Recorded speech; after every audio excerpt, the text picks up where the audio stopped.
শুভ দুপুর প্রিয় দর্শক, আপনাদের সকলকে সাদর আমন্ত্রণ চ্যানেল আইয়ের পর্দায় আমাদের প্রতিদিনের নিয়মিত আয়োজন ফ্রেশ প্রিমিয়ামটি তারকা কথনের আজকের পর্বে। দর্শক, শিল্প এবং শিল্পী দুটোই ভীষণ রকম অদ্ভুত। কিছু শিল্পী আছেন যারা আসলে সমকালীন কিংবা গতানুগতিক শিল্প জীবনটাকে বেছে নেন না, তারা একেবারে বোহেমিয়ান একটি শিল্পী জীবন বেছে নেন এবং তারা মাটি, প্রকৃতি, মানুষ এই সব কিছুকে নিজের আত্মার সাথে মিশিয়ে নেন এবং মিশিয়ে নিয়ে সৃষ্টি করেন চমৎকার সব শিল্প, যে শিল্পগুলি পরবর্তীতে আমাদের মন ছুঁয়ে যায়, আমাদেরকে মুগ্ধ করে। আজকে তারকা কথনের সেটে আমাদের সাথে তেমনই একজন শিল্পী আছেন যিনি সম্প্রতি এবং বেশ কিছু বছর ধরে তার নানান সময় নানান গান দিয়ে আমাদের মাঝে সমাদৃত হয়েছেন এবং তার গানকে আমরা ভালোবেসেছি। তার জনপ্রিয় গানগুলির মধ্যে রয়েছে দেখা না দিলে বন্ধু কথা কইও না, আছে সাদা সাদা কালা কালা, আবার সম্প্রতি আমরা শুনছি তোমায় আমি ধরতে পারি বাজি। আপনারা বুঝতেই পারছেন আমাদের সঙ্গে আজ কে রয়েছেন। আজ আমাদের সঙ্গে রয়েছেন বোহেমিয়ান শিল্পী হাশিম মাহমুদ। স্বাগত আপনাকে তারকা কথনে। কেমন আছেন আপনি? ভালো আছি। আমি তো অনেক কিছু বললাম আপনাকে নিয়ে, আপনার কাছ থেকে এবার আপনার সম্পর্কে শুনতে চাইবো। শুরুতেই একটু যেতে চাই আপনার শৈশবকালে। শৈশবকালটা নিশ্চয়ই একেবারে অন্যরকম ছিল। নারায়ণগঞ্জে কেটেছে শৈশবকাল। কেমন ছিল শৈশবকাল? তখন ওই গান সুর করতাম, গাইতাম। তখন থেকে কি গানের প্রতি এরকম ভালোবাসা, ভালো লাগা? তখন থেকে। আসলে গানটাকে যে ভালোবাসলেন, তখন কি মনে হয়েছে আমি গানটাকে নিয়েই আমার জীবনটা পার করব, গানটাই আমার আসলে যাত্রাপথ হবে? তখন হয়তো ওই সময় মনে হয়নি, যে মনে হয়েছে 1987 পরে। 87 সালে বুঝতে পারি যে আমি আমার গান খুব ভালো, চিরদিন থাকবে। হ্যাঁ, তখন এই ভেবে গান গাইতাম, সুর করতাম, নতুন নতুন গান করতাম। তখন থেকেই মনে হতো যে আমার গানগুলি আসলে মানুষজন ভালোবাসা জানাবে, মানুষের ভালো লাগবে। আমরা তো বেশ কিছু গান শুনেছি এবং আরো অনেক গান নিশ্চয়ই আপনার ঝুলিতে আছে যেগুলো পরবর্তীতে আমরা শুনবো, পরবর্তীতে আসলে আমাদেরকে ভালো লাগা দিবে। আমরা একটু জানতে চাইবো যে যখন আপনি এই যে গানের সাথে আপনার পথ চলা শুরু হলো, আমরা জানি আপনি ছায়ানটেও পড়াশোনা করেছেন, আপনি রবীন্দ্রসঙ্গীতে 3য় বর্ষ পর্যন্ত পড়াশোনা করেছেন, নজরুল সঙ্গীতে 2য় বর্ষ পর্যন্ত পড়াশোনা করেছেন। তখন আসলে মানে এই যে রবীন্দ্রসঙ্গীত, নজরুল সঙ্গীত, তারপরে নিজের একটি ধারা তৈরি করা, নিজের মতো করে গান করা। হ্যাঁ, আমার ভাই, বড় ভাই রাশিদুল হাসান জীবন, ও আইসে বলতো কি মজার মজার গান গাস, তুই একটা স্কুলে ভর্তি হয়ে যা, গান শিখ। হ্যাঁ, আর তো তোর গান তখন নাম করবে, তা তো বলবি, তুই গীতিকার, সুরকার, এগুলো তো বলা লাগবে না, এইরকম কথা বলতো আর কি। তখন ছায়ানটে ভর্তি করে দিচ্ছে, এই সায়েন্স ল্যাবরেটরি স্কুল যে খিলক্ষেত। হ্যাঁ, তো ওখানে 2 বছর গান, রবীন্দ্রসঙ্গীত শিখছিলাম আর কি। আচ্ছা, তারপরে আমরা দেখেছি যে আপনি ছবির হাটে যেতেন, লাইব্রেরিতে যেতেন, একই সাথে আপনি শাহবাগেও বেশ কিছু সময় কাটিয়েছেন। সেই ছবির হাটের সময়টা আসলে কেমন ছিল? ওই সময় আমি এই চিত্রশিল্প, মানে বইয়ের প্রচ্ছদ ভাবতাম যে থাকি, এখানে আসলেই ঠিক হবে, অন্য জায়গায় গিয়ে লাভ নেই। কারণ নারায়ণগঞ্জে মানে বন্ধু বান্ধব আছে আমার, কিন্তু আড্ডা ওই সময় হতো না। আচ্ছা, ওরা ওদের নিয়ে ব্যস্ত থাকতো, কর্ম করতো, আর আমি তো গান করি, আর ওরা তো গান করে না। তো এইসব চিন্তা করলাম যে চারুকলায় তো অনেক চিত্রশিল্পীরা বুঝতে পারবে যে আমি এখানে কেন আড্ডা মারতে চাই এখানে, এই ভাবতে ভাবতে গান করা। 1987 পরে আমি বুঝতে পারলাম যে আমার গান খুব ভালো। এই জন্য ওই চারুকলায় প্রত্যেক দিন ওই ঢাকা থেকে, নারায়ণগঞ্জ থেকে ঢাকা যেতাম। আমার মা জমিল আক্তার শেফালি, হ্যাঁ, ও বলতাম আম্মা টাকা দাও, আমি ঢাকা যাইতেছি। হ্যাঁ, ঢাকা যাই কেন জানো? আমি ওখানে চিত্রশিল্প আছে, তারপর আছে সঙ্গীত কণ্ঠ আছে।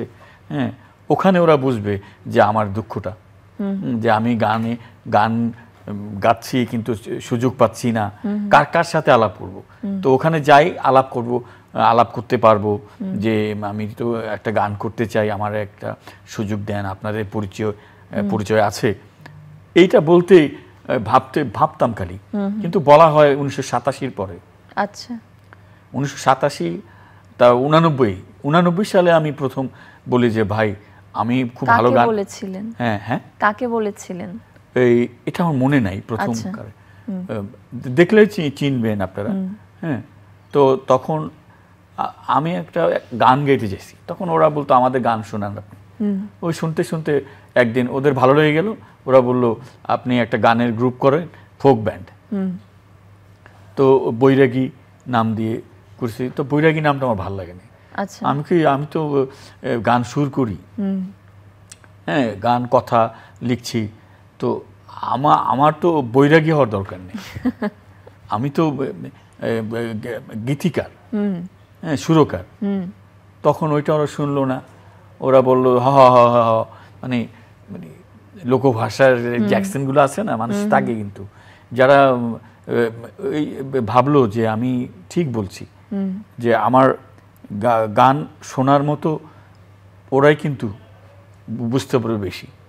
যারা চিত্র শিল্পে সঙ্গে আছে, সঙ্গীত কণ্ঠ, মানে সঙ্গীত বিদ্যালয়ে আছে যারা, তারাই তো বুঝবো একদম।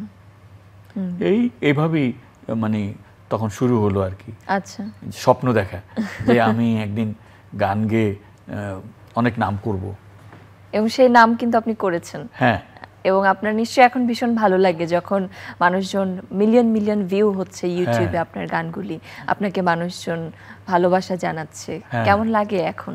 গান আসলে মানে মানুষের মানে ভালো লাগা তৈরি করে, জীবন যাপনে মানে বাঁচতে হলে গান শোনা ছাড়া আর মানুষের কিন্তু কোনো কাজ নেই। কর্মের পরে গান, একদম। হ্যাঁ, মানে পেটের ডাল ভাত জোগাড় করে, তরি তরকারি জোগাড় করে বাজার হয়ে গেছে, হ্যাঁ, প্রতি মাসের সংসার খরচ হয়েছে, ওকে, এখন আর চিন্তা নেই। এরপরে কিন্তু গান শুনতেই ভালোবাসি, মোবাইলে প্রচুর গান লোড করে নিচ্ছি ইউটিউব থেকে, ঠিক না? তো এই যে আপনি বললেন যে পেটের ডাল ভাতটা যখন জোগাড় হয়ে যায় তখনই আসলে গান, তো আপনার মনে হয়নি যে আমি তো এই যে গান করছি, তখন যেরকম সাধারণত আমরা দেখি মানুষ চাকরি করে কিংবা অন্যান্যভাবে নিজের কর্মসংস্থান সৃষ্টি করে, অর্থ উপার্জন করে, আপনার কি কখনো এরকম মনে হয়েছে যে আমারও চাকরি করা দরকার? আমার খুব মনে হয়েছে, ভাবতাম যে যদি মিনিমাম 15,000 টাকা পাই তাহলে একটা চাকরি করব। 15,000 ভেবেছিলাম, তারপর চিন্তা করলাম যে এত তো দিবে না, কিন্তু 10,000 তো দিবে। হ্যাঁ, তো চাকরি যে কোনো একটা ম্যানেজমেন্টের দেখাশোনা করা, করা, এই রকম চাকরি, কিন্তু ব্যবস্থাপনা যেটা বলা হয় বাংলাতে, ওইটাও ভাবতাম। আচ্ছা, হ্যাঁ, যে ওইটা করলে মিনিমাম 10 তো দেবে, 10-এর কম তো দেবে না, কম দিলে করব না। আচ্ছা, এরকম ভাবনা হয়েছে। তখন আমি যে মানে গান বাজনা বিষয়ক কিছু বই, যেমন স্বরলিপি বই, যেমন রবীন্দ্রসঙ্গীতের স্বরলিপির বই বেরোয় না নিউ মার্কেটে ঢাকা, তো এগুলো দেখতে যাইতাম আর রবীন্দ্রসঙ্গীত গাইতাম। হ্যাঁ, মায়া বন বিহারিণী হরিণী। হ্যাঁ, তো এইভাবে ঢাকায় আমি প্রচুর, মানে তখন সকালবেলা চলে আসতাম নারায়ণগঞ্জ থেকে, একদম 8টা-9টার পরে বাসায় যেতাম নারায়ণগঞ্জ। প্রতিদিন ঢাকা যেতাম। আচ্ছা, তারপর কি চাকরি করা হয়েছিল? কোনো চাকরি করি নেই। প্রতিদিন আমি এই ট্রেন আছে, ট্রেনে মাত্র 5 টাকা নিত, ট্রেনে চলে যেতাম। আচ্ছা, তো তারপরে যখন ট্রেনটা ঢাকাতে যেতে পারছি, ট্রেন না হলে তো যেতে পারতাম না। বাট ডেলি তো আম্মা টাকা দিতে পারবে না, তখন তো আমাদের অবস্থা ওই সময় এত ভালো ছিল না। তবু আম্মার কাছ থেকে আমি 10 টাকা 5 টাকা নিতাম, ওই যে আসা যাওয়ার ট্রেন ভাড়া, আর রেল কমলাপুর হেঁটে আসতাম চারুকলা থেকে, হাতে পায়ের ব্যায়াম হতো, ওই ভেবে না হাঁটতাম, হেঁটে এই 10 টাকা দিয়ে চলে যেত। তারপর আস্তে আস্তে 20 টাকা দিল, 20 টাকা দিলে 10 টাকার ভাত খেতাম। হ্যাঁ, এই তারপরে যখন চারুকলাতে সময় কাটাতেন, আপনি চারুকলার শিক্ষার্থী না, কিন্তু ওখানে এসে আপনি যে এত সময় কাটাতেন, হ্যাঁ। সেখানে তো অনেক মানুষের সাথে আপনার পরিচয় হয়েছে যারা আপনাকে পরবর্তীতে আপনার গানগুলি নিয়ে কাজ করেছে, হ্যাঁ। সাদা সাদা কালা কালা, তারপরে আমরা এখন যে বাজি এই গানটি দেখছি। তো তখন তাদের সাথে আসলে কেমন সময় কাটতো, তারা আসলে কতটা? ওরা তো ওদের ক্লাস করতো, ইউনিভার্সিটি ক্লাস, ওই দু একজন ওই ক্লাস শেষ হতো, বলতো হাসিম আয় চল চা খাই, ওই ওরা কখন বেরোবে বসে থাকতাম। হ্যাঁ, চা প্রথম চা খাই নাই, বলতো চল দিকে, চা খাওয়া হতো না। তো 89 সালের দিকে যখন চারুকলায় প্রত্যেক দিন যাওয়া শুরু করলাম আবার, তখন ওরা ওই দুপুরবেলা আমি জিজ্ঞেসও করতো না যে খাইছিস, ওটা জিজ্ঞেস করতো না, ওই খালি পেটে থাকতাম, 1 কাপ চা খাওয়াতো, ওই 1 কাপ দুধ চা, তখন কনডেন্স মিল্ক বেরিয়েছে, এই যে স্টারশিপ কনডেন্স মিল্ক, হ্যাঁ ওই খেতাম। আর ওই গানের আড্ডা কখন হবে, ওরা আমার গান নিয়ে কথা বলবে কখন, এই চিন্তা করে চুপচাপ বসে থাকতাম ওদের মাঝখানে। আর ওরা ওদের ক্লাস পরীক্ষা তত্ত্বীয় ক্লাস হয়ে তত্ত্বীয় ক্লাস করে বেরোতো। আচ্ছা, হ্যাঁ, তারপর তো এই আঁকা আঁকি বিষয়ে মানে ছবি আঁকা, এক্সিবিশন করা, এগুলো নিয়ে দেখতাম যে ওরা এই বিভিন্ন রকম প্রচ্ছদ, তখন আমি চিন্তা করতাম যে বইয়ের প্রচ্ছদ মানে চিন্তা করি, তাহলে সময় কাটবে। তো এভাবেই মানে তখন আমরা ওই দলীয় যে আবৃত্তি আমরা করলাম ঢাকায়, তারপর ব্রিটিশ কাউন্সিলও করেছি। হ্যাঁ, তখন ওই অত খুব সিরিয়াস আবৃত্তি করতাম, কিন্তু তখন একটু এলোমেলো হয়ে গেল, মানে মানে টোটাল এই যে একদম কোরাস, যে একই কণ্ঠ, একটা কণ্ঠ সঙ্গে সবাই কোরাস গাচ্ছে, একদম যে মানে পারফেকশনটা হচ্ছে, ওগুলো তখন একটু কম হতো। আগে পরে একটু হয়তো তবু লজ্জা পেতাম, আবার ধরতাম পরের লাইন, কিন্তু ভুলে যাইনি। এভাবে আবৃত্তি সংগঠন করে আমাদের সময় কাটতো। আচ্ছা, এটা ওই এই 97-এর পরে, আচ্ছা, মানে আমি 97 কিংবা 95 সালে কথন আবৃত্তি সংগঠন। তারপরে আবৃত্তি করেছেন, যারা আঁকাআঁকি করতো তাদের সাথেও সময় কাটিয়েছেন। তারপরে আমরা দেখলাম যে আপনার যে গানগুলি, যে গানগুলি আসলে মানুষের মুখে মুখে পরবর্তীতে এসেছে, সেই গানগুলি যেরকম হাওয়া সিনেমাতে আপনার গান সাদা সাদা কালা কালা, তখন আপনার পরিচয়টা তখন আমরা দেখেছি গীতিকার হিসেবে, সুরকার হিসেবে, আপনাকে আমরা কণ্ঠে পাইনি, কিন্তু এবার কিন্তু আপনাকে আমরা দেখতেও পেয়েছি, আপনার কণ্ঠেও গান শুনেছি, একই সাথে আপনার লেখা গান। তো আসলে এই কোক স্টুডিওর সাথে এই গানটা করতে কেমন লেগেছে? ভালো লেগেছে। কেমন ছিল ওদের পরিবেশনা সবকিছু? ভালো। কতগুলি আসলে গান আপনার লেখা এবং সুর করা আছে এখন পর্যন্ত? তা বলতে পারবো না, মানে 100-র উপরে গান আমি আচ্ছা করেছি, কথা লিখেছি, এবং সবেমাত্র আমরা কয়েকটা গান তাহলে শুনেছি, এখনো কতগুলি গান? 100-র বেশি হবে। এবং প্রত্যেকটা গানই নিশ্চয়ই আপনি ভীষণ ভালোবেসে সুর করেছেন। গানকে আপনি ভালোবাসেন সেটা তো আমরা বুঝতেই পারছি, কতটা আপনি গভীরভাবে ভালোবাসেন। আর আসলে কি ভালোবাসেন হাশিম মাহমুদ, আর কি করতে ভালোবাসে গান ছাড়া? এই ঘুরতে ভালোবাসি, হ্যাঁ, আর আড্ডা মারতে ভালো লাগে। আর হাশিম মাহমুদ কাকে বেশি ভালোবাসে, বাবা মা, কাকে সবচেয়ে? বাবা মা তো শ্রদ্ধার, হ্যাঁ, ভাই বোন তাদের ক্যারিয়ার নিয়ে ঠিক করেছে, ঠিক আছে, এটাই ভাবি যে ক্যারিয়ার। আর কাকে বেশি ভালোবাসে হাশিম মাহমুদ? ভালোবাসে, এখন তো তার নাম কিভাবে বলি, অনেককেই ভালোবাসি।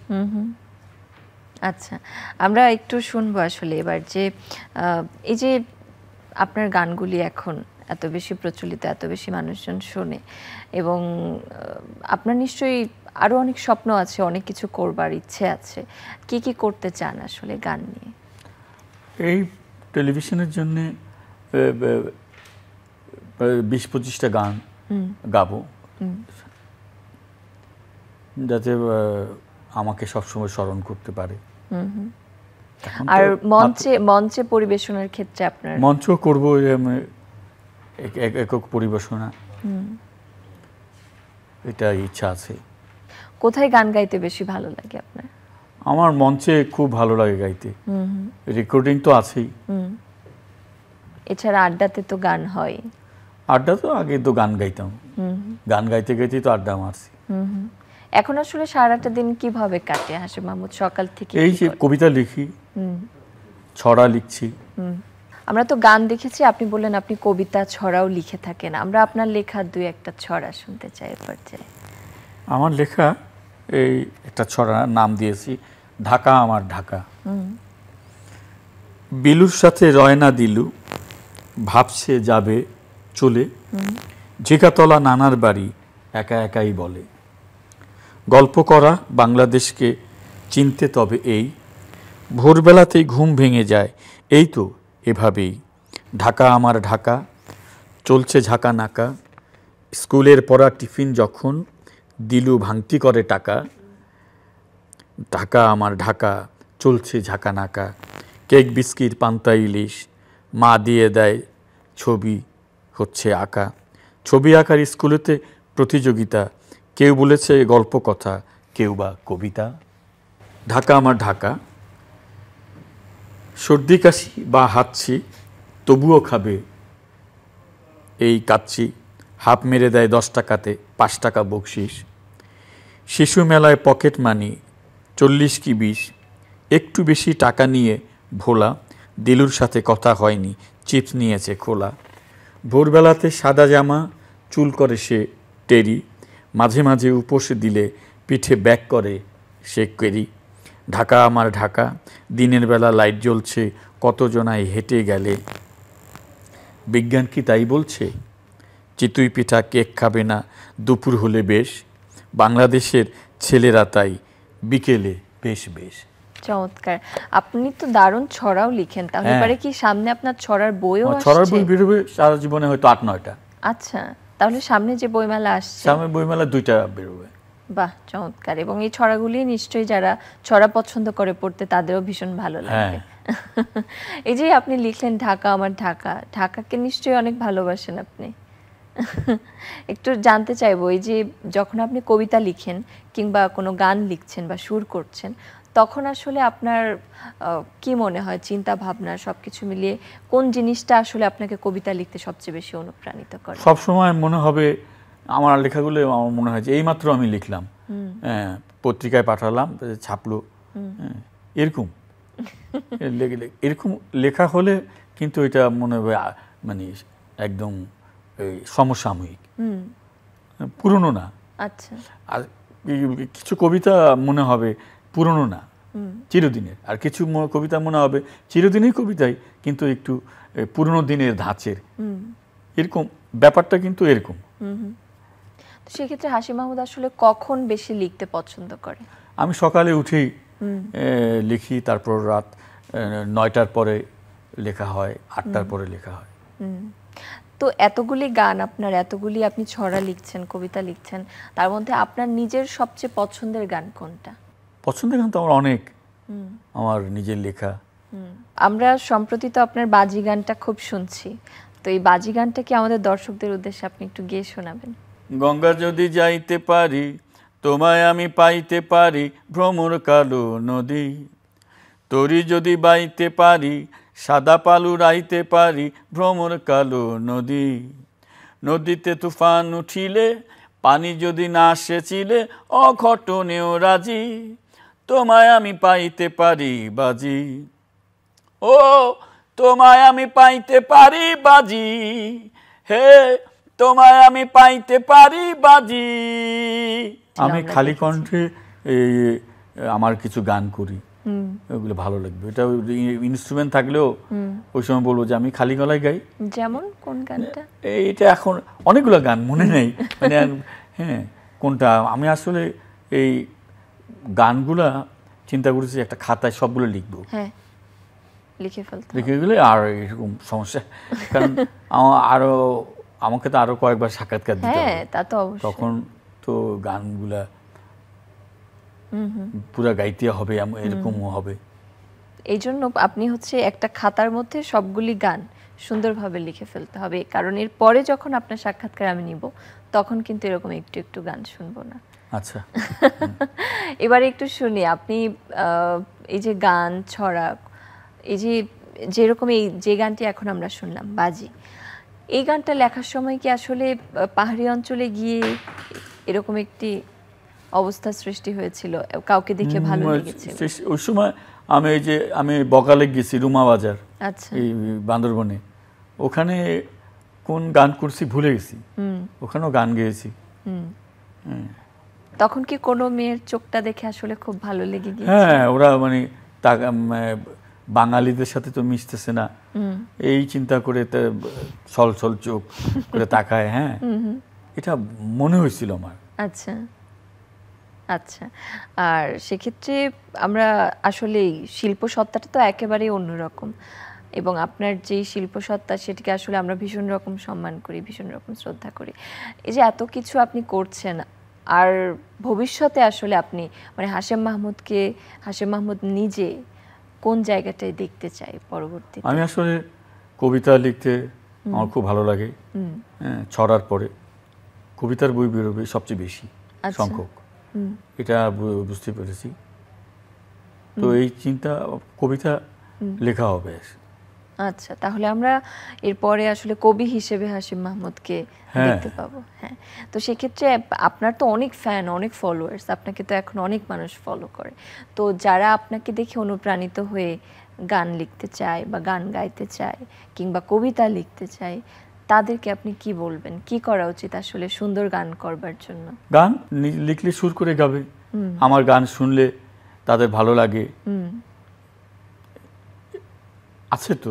ওরা ওদেরও তো আমার গান আমার গান ওদের কাছে প্রিয়, এরকমও আছে কিন্তু যারা গান লেখার চেষ্টা করছে, গীতিকবি বলে, আবার গীতিকার বলে।